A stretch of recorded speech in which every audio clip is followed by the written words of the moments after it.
It is therefore ordered that you shall be put to death by electrocution and any other method prescribed by law, and that you shall be transferred to custody for execution. Your body shall be subjected to shock by a sufficient current of electricity. Your body has been received. God, please help my mom before I go.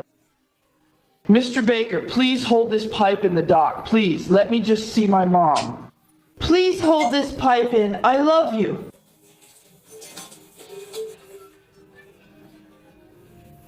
This woman, Krista Pike, is the youngest person in the history of the United States to be sentenced to death. A story woven from jealousy, a terrifying obsession with a cult, and a night that brought intense terror to an entire city. On a cold January morning in 1995, a couple jogging near the agricultural campus of the University of Tennessee noticed traces of blood on the frosty leaves.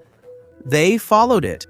They found the remains of a young woman who was brutally killed. She was almost naked, covered in severe injuries. Her skull partially crushed, and a strange symbol was carved into her skin. The perpetrator also seemed to have taken something from her as a terrifying souvenir. That scene shattered the peace of Knoxville, a community known for its peaceful atmosphere and close-knit community. In the following days, investigators gradually pieced together the evidence that pointed to a teenager, who even seemed to take pleasure in violence. As the truth emerged, a terrifying mix of personal anger, dark rituals, and an intense urge to inflict harm was revealed. Every piece of evidence pointed to one person, Krista Pike. The gruesome details of her crimes cemented her name as one of the most terrifying personalities in modern Tennessee history. In the mid-90s, Knoxville, Tennessee had a population of around 175,000 people and was full of students attending the University of Tennessee. The city is also well known for an educational program called Job Corps, which is located near Dale Avenue in the northwestern part of Knoxville. This facility, which is now closed, offered free education and job training for young people lacking opportunities. At its best, it served as a second chance for young people who dropped out of school or faced poverty, troubled, and chaotic homes. But by 1995, it had gained a bad reputation due to mismanagement and frequent incidents that often involved the law. Tension often flared up inside the dormitories, where students from poor backgrounds ended up in conflict instead of finding opportunities. In fact, the center was closed in April 1995, shortly after a scandal that shook the entire city. And that scandal was the killing that forever changed Knoxville's memory of their Job Corps. It all started on an unforgettable night when 4 young people left the dormitory together, but only 3 came back. But before we begin, if you're new to our channel, make sure to subscribe so you won't miss out. Before the events that happened on that dark winter night, a young woman named Krista Pike arrived at Knoxville Job Corps with the hope of changing the course of her life. Born in 1976, Krista grew up in the care of her grandmother. Because of her mother's problem with alcohol and the absence of her father, Krista grew up in a chaotic and unstable environment. When her grandmother passed away, she returned to her mother. And that's when her life began to completely fall apart. She became addicted to illegal substances and eventually ended up in juvenile detention because of theft. Despite this, there was still hope left in Job Corps, even if only on paper. She officially enrolled to study nursing, but she became more preoccupied with socializing than studying. Soon she met a young man named Terrell Shipp, a native of Memphis who came to study culinary arts. Terrell also had a dark past, growing up in poverty and having connections to a gang. But like Krista, he also longed for a fresh start.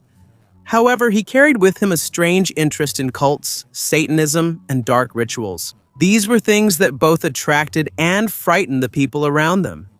Before long, Krista and Terrell became almost inseparable. They were bound together by intense emotions, rebellion, and fascination.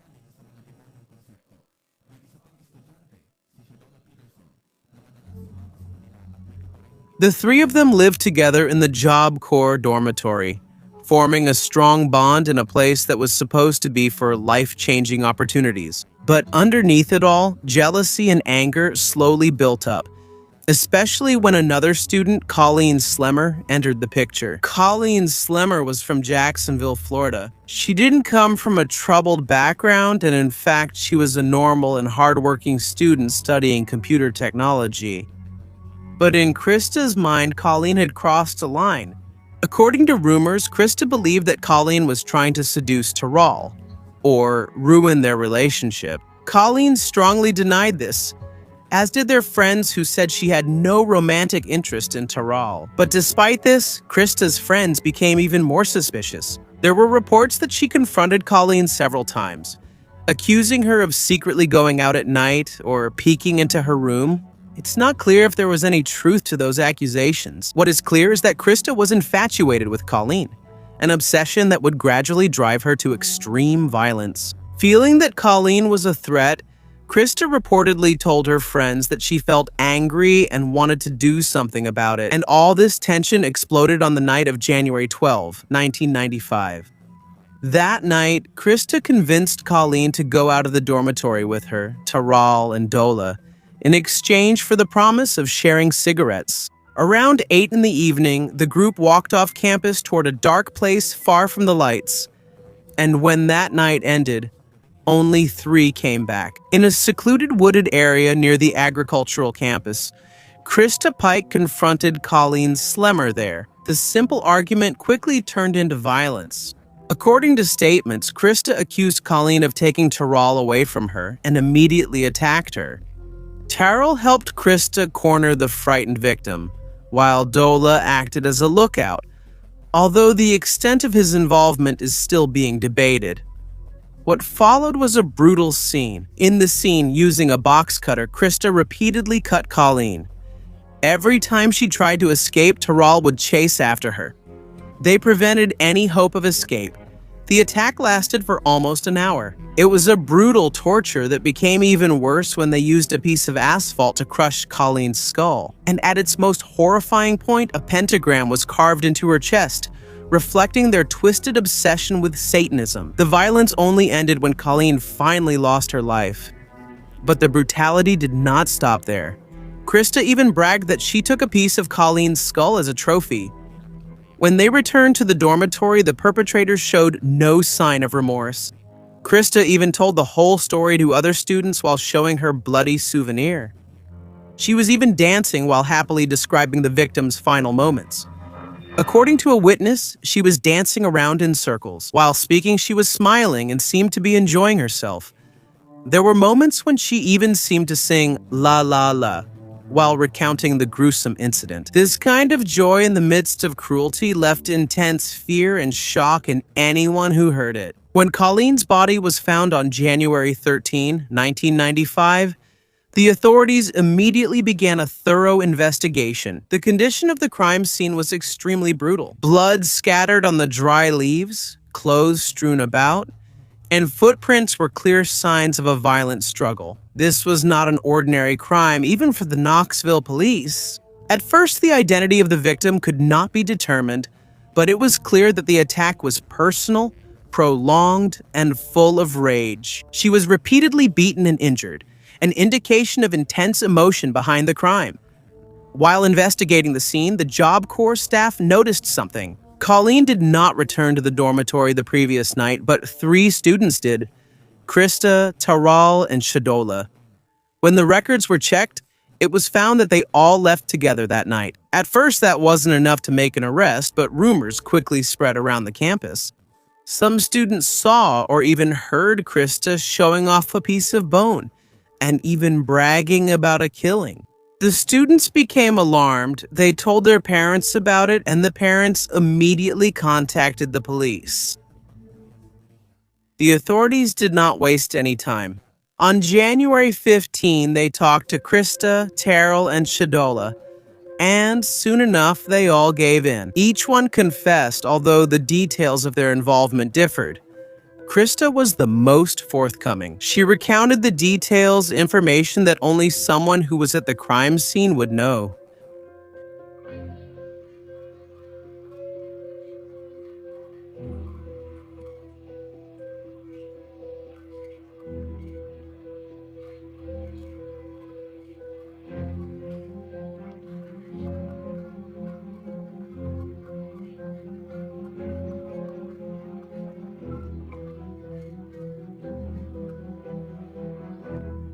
shared the details of their involvement.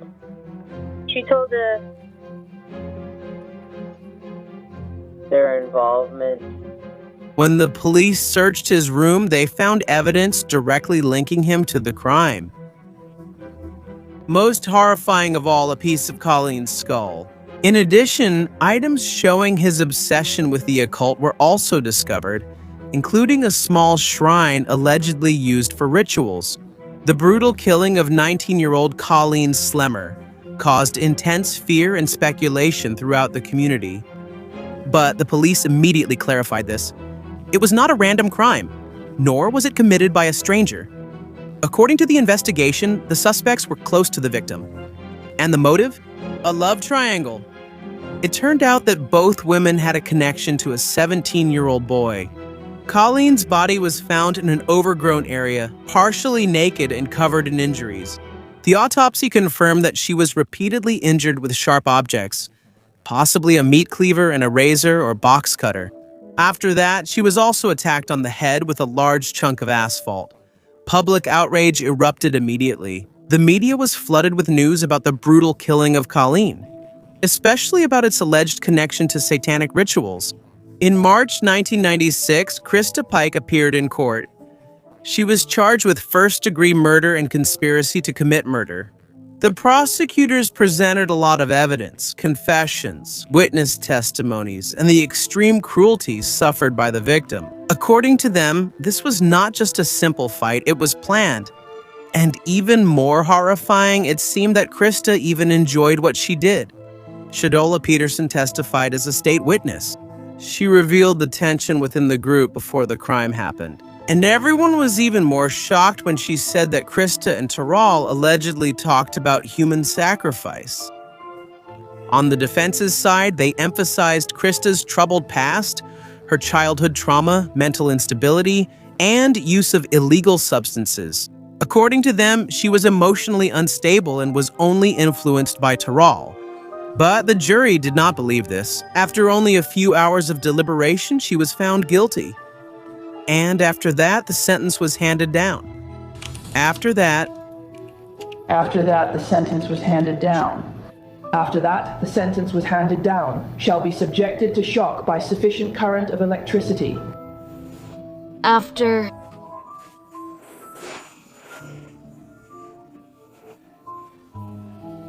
this, can't you stop me? Let me just sign. After this...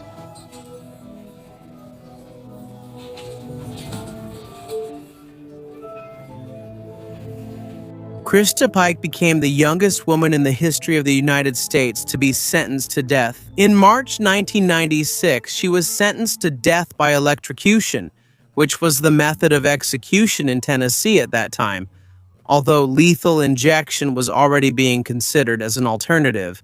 Meanwhile, Taral Shipp, who was under 18 years old when the crime happened, was sentenced to life imprisonment with the possibility of parole after 25 years. Shadola, on the other hand, received probation in exchange for her cooperation with the authorities.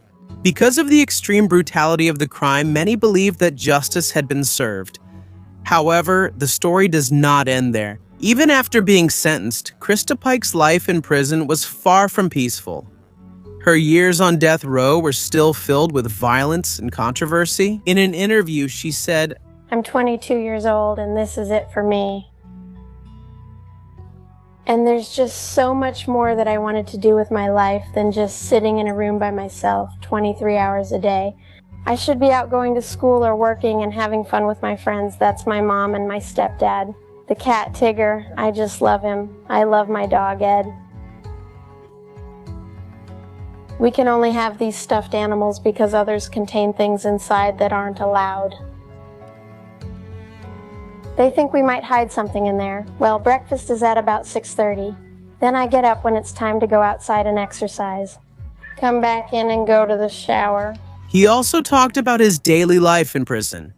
Alone inside his cell for almost 23 hours each day. A simple routine. A little time outside and then back to being locked up again. But the violence never went away. In 2001, he allegedly tried to attack a fellow inmate using a shoelace. Because of this, another case was added to his record. In 2012, he was once again in the news because of an unusual escape plan. Two men were involved, a former prison guard and a man who admired him and had been writing him letters for a long time. But before it could be carried out, the authorities immediately discovered it. This showed that even inside the prison, there were still people who continued to be fascinated by his story. As the years went by, his case became complicated with repeated appeals, legal actions, and changing decisions. There was even a time when he himself requested that his execution be expedited. But later on, he withdrew this request and tried to postpone it. His lawyers argued that he should be given a chance because of his mental health issues and alleged shortcomings in his initial trial. But the state of Tennessee insisted that the processes that had taken place were sufficient. Despite calls to carry out his sentence up to now, no date has been set for his execution. More than 25 years have passed since Colleen Slimmer was killed, and Krista Pike remains the only woman on Tennessee's death row. She has spent more of her life inside prison than outside of it. And in the end, she admitted, the Knoxville Job Corps, which was tainted by the intense controversy of this crime, eventually closed just a few months after the incident. As time goes by, the question remains, can a life filled with tragedy and emotional damage be a reason for such cruelty? Currently, the state of Tennessee is preparing to set an execution date for Krista Pike. But according to her lawyers, this is not the right time yet. They are arguing that her sentence should be reduced to a lighter penalty. This is in response to the statement of the Attorney General of Tennessee, who said that Pike supposedly has no remaining legal options. As of now, she is still the only woman on the state's death row. For the family of Colleen Slimmer, the pain of losing their loved one is a wound that will never fully heal. For the justice system, this case serves as a reminder of how quickly a place meant for recovery can become a place of senseless violence. The lesson this case leaves behind is a serious one, a warning. How jealousy, fear, and obsession can lead to a nightmare that can no longer be stopped.